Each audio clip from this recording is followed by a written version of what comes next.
ഒരു സമ്മാനമായിരിക്കുക.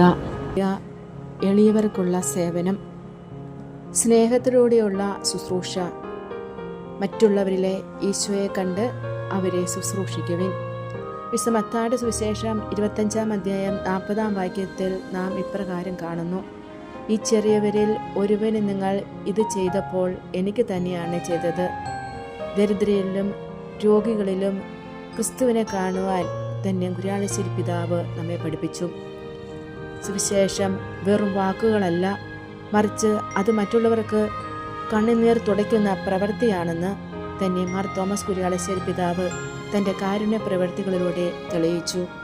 നമ്മുടെ അടുത്തു വരുന്നവരിലും നമ്മുടെ ചുറ്റുമുള്ളവരിലും ഈശോയെ കണ്ടുകൊണ്ട് ആ ഈശോയുടെ മുഖം ദർശിക്കുവാനും സ്നേഹിക്കുവാനും നമുക്ക് സാധിക്കണം.